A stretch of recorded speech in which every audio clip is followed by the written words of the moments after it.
Bom dia a todos, tudo bem? Hoje eu queria contar uma experiência que aconteceu alguns anos atrás aqui em Sorocaba, quando o Valdir Camilo ainda morava aqui.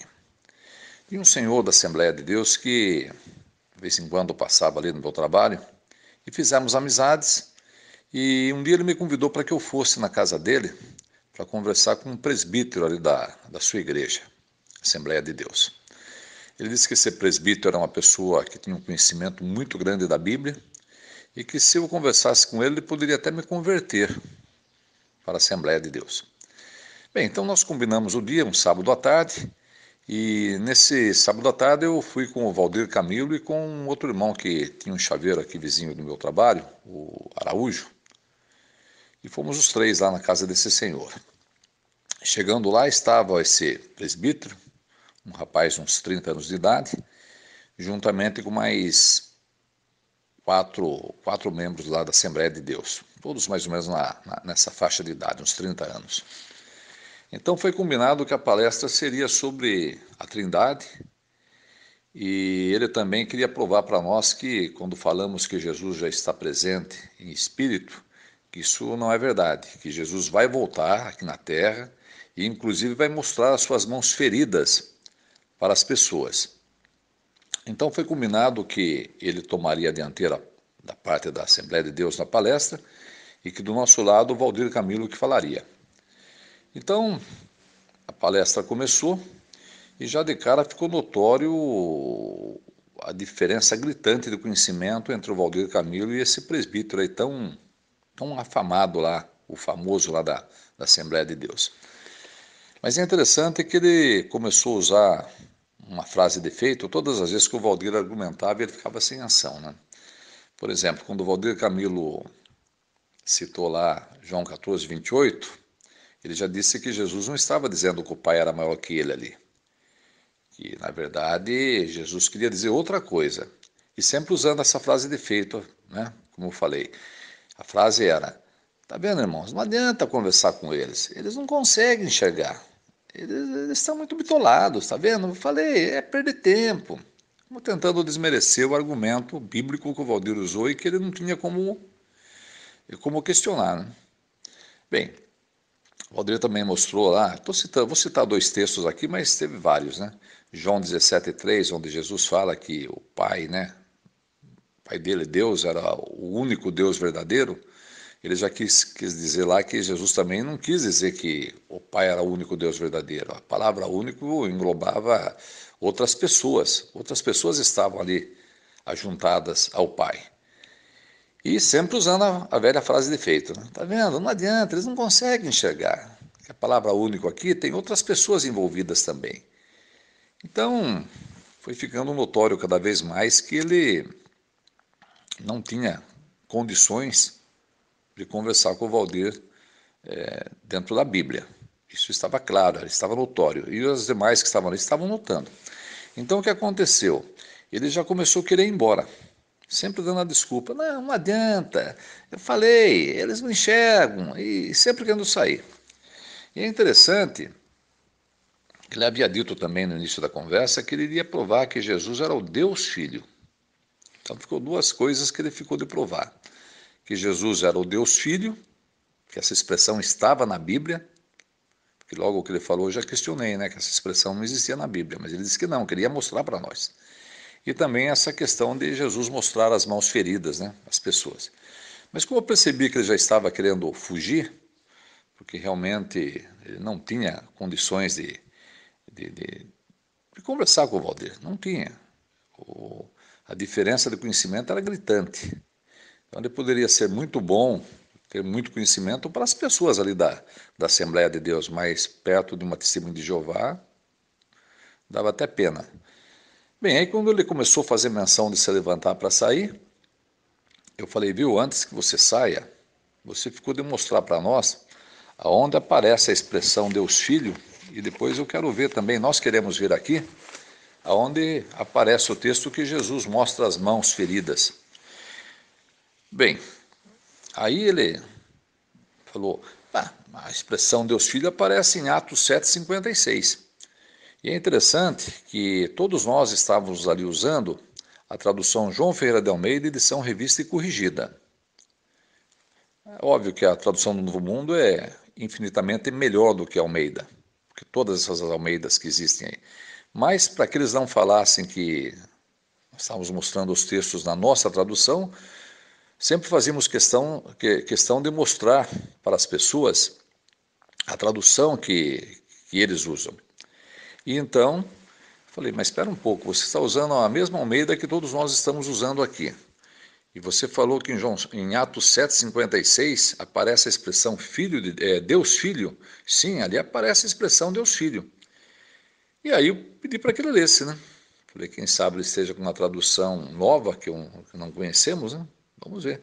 Aí ele leu da seguinte forma, tradução João Ferreira de Almeida, edição revista e corrigida, Atos capítulo 7, versículo 56. Diz assim, olha, e disse, eis que vejo os céus abertos e o Filho de Deus, não, eis que vejo os céus abertos e o Deus Filho que está em pé à mão direita de Deus. Aí todos nós olhamos assustados para ele, né? Admirados, não só nós, mas também os membros da própria Assembleia de Deus. Falei, viu, mas você está lendo aí Deus Filho? Sim, aqui está escrito Deus Filho. Aí eu me levantei, pedi licença e olhei na tradução que ele estava usando, que era a mesma que eu estava usando. E ali estava, né? Eis que vejo os céus abertos e o Filho do Homem que está em pé à mão direita de Deus. Meu amigo, mas aqui está escrito Filho do Homem. Não, aqui está escrito Deus Filho. E já foi ele se levantando.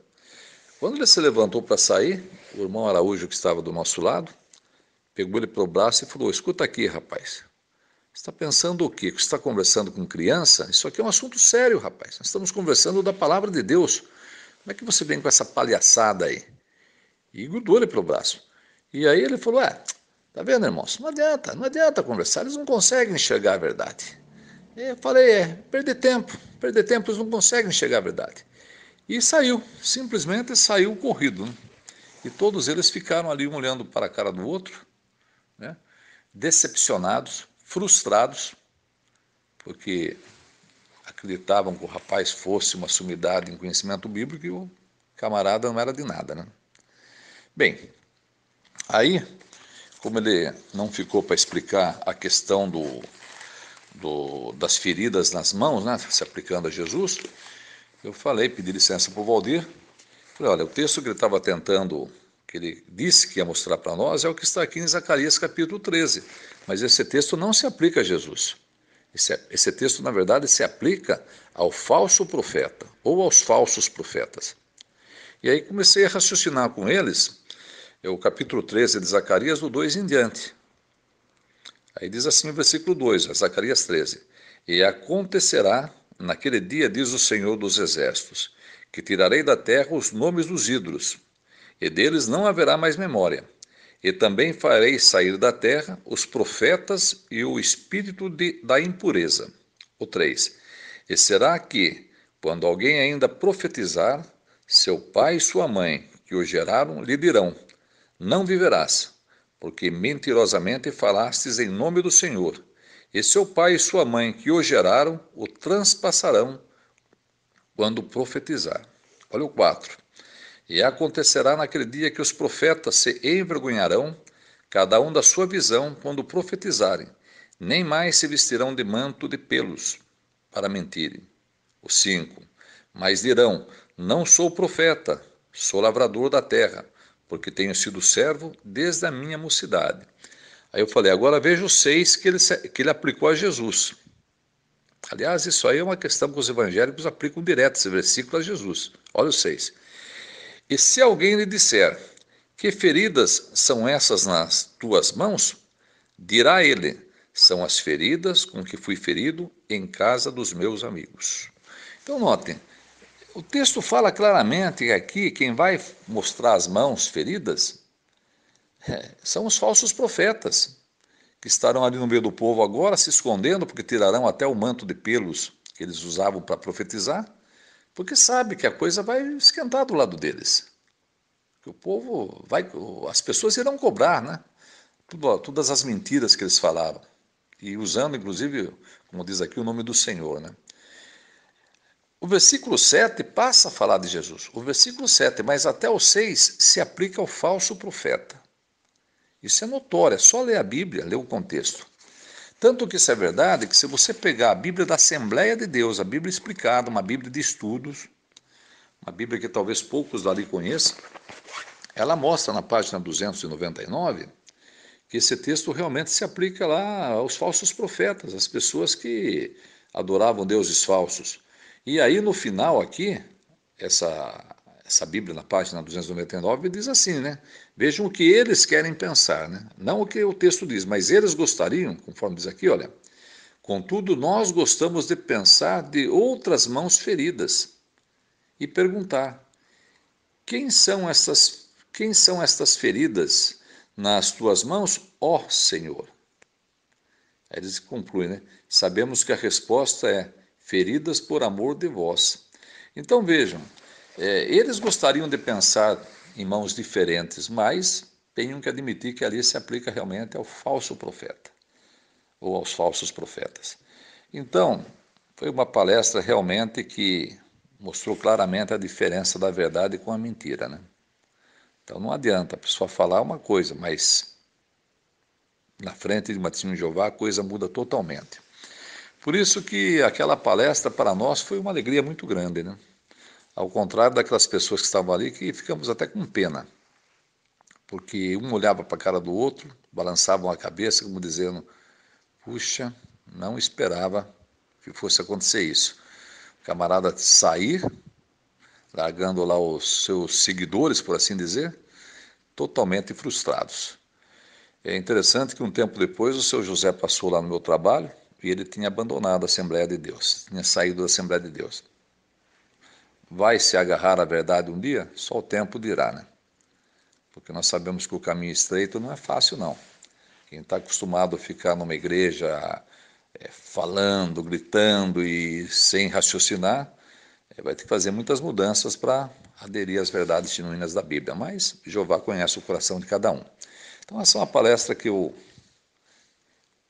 me lembrei e gostaria de compartilhar com vocês. Um bom dia a todos e que Jeová continue nos abençoando e nos protegendo.